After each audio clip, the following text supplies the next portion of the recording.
Okay, so today let's discuss the topic pollination. Now, as you all know, pollination means the process of transfer of pollen grains from the anther to the stigma. That means while we were discussing about the reproductive structures of an angiospermic flower, so this is the androecium, okay, anther which bears the pollen grains, and this is the female reproductive structure, that is the gynoeciums, which consist of stigma, style and ovary. Now, when the anther is matured, it will contain some pollen grains, okay, it will develop the pollen grains, and these particular pollen grains will transfer to the stigma, okay. That means from here it will move to this portion where it will be received by the stigma. So this particular process of transfer of pollen grains from the anther to the stigma is known as pollination. Now, basically pollination, it may be of two types. Either it may be self-pollination or cross-pollination. Now, self-pollination means the transfer of pollens from the anther of a flower to the stigma of either the same flower or genetically similar flower, okay. That means basically here this take place within the same flower, but sometimes related flower may also take place. So again, based on that particular concept, it is again subdivided into autogamy and geitonogamy. Now, autogamy means the process in which, or the pollination in which occurs between the anther and the stigma of the same flower, okay. That means both will mature at the same time and ultimately pollination will take place. That is autogamy. Now, this occurs by three methods, okay. Autogamy may occur by three methods, either homogamy, clastogamy or bud pollination. Now, homogamy, it normally occurs in case of chasmogamous flowers, okay. Now again, what are chasmogamous flowers? That means the flowers which are open, okay, and are brought together by growth, bending or folding. Those flowers are called the chasmogamous flowers. So these open flowers, here both the anther and stigma are close together, okay. And if they are close together, for example the 4 o'clock plant Mirabilis jalepa, so there what happened, definitely self-pollination will take place, okay. Then next is the clastogamy. Clastogamy means here the flowers remain closed, okay. They will remain closed and the anthers and the stigma, they will lie close together, okay. They remain very close to each other and thus they will initiate self-pollination. Now, clastogamy occurs in flowers like oxalis, Pomelina bengalensis, okay. This type of flower clastogamy occurs. Now, the next is the bud pollination, okay. Bud pollination means the anther and the stigma, they ripen before the opening of the bud. That means pollination take place when the flower is still in its bud condition, okay, as for example pea, wheat, etc. Now, we are telling that self-pollination takes place within the same flower or genetically similar flower. That means the process of geitonogamy. Here what happened, a related flower is taken and pollination is done. That means the pollen grains of one flower will transfer to the stigma of another flower of the same or genetically different plant. Now suppose this is a plant, this is a flower, it will move to another flower. This is also called geitonogamy.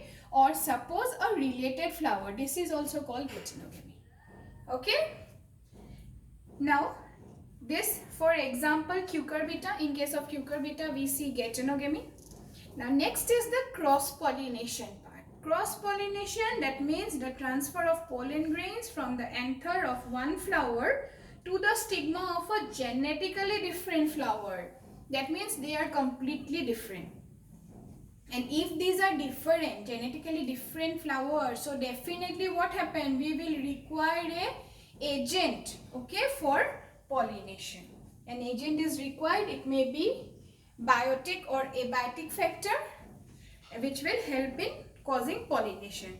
Now, cross-pollination is also known as xenogamy or allogamy. Okay. Now, first of all, let's discuss the anemophily. Anemophily means wind pollination. That means the pollination which is done with the help of wind. So, for example, maize, cotton, etc. Now, for the flowers to be pollinated by wind, definitely it must adapt some characters. For example, the flowers are small, inconspicuous, and are born in large number. Okay? Then the non-essential floral parts are absent, or it may be reduced. The flowers are normally colorless, nectarless, odorless, because they do not have to attract anyone, isn't it? So they are colorless. And the anthers burst suddenly to throw the pollens by gunpowder mechanism. That means abruptly they will burst and release the pollens. Then the pollens are light, small and dusty. Stigma are hairy, feathery or branched. Okay? And the pistils, they contain a single ovule. So these are the main characters of an anemophilous flower. Then next is hydrophily. Hydrophily means the pollination done by water.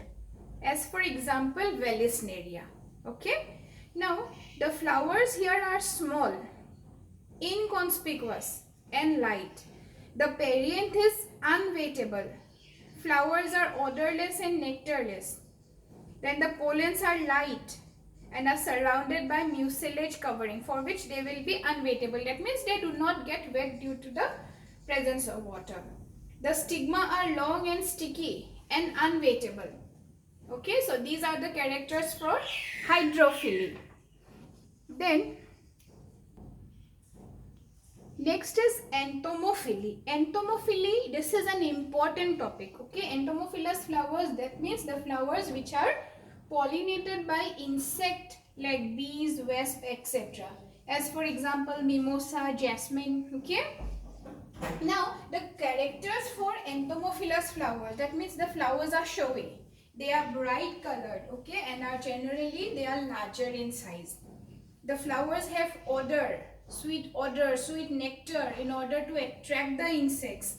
Then they have landing platforms so that the insect can come and wait there in order to collect the pollens. Then special markings are present on petals, okay, to guide the insect to nectar, which are known as the nectar guides or the honey guides.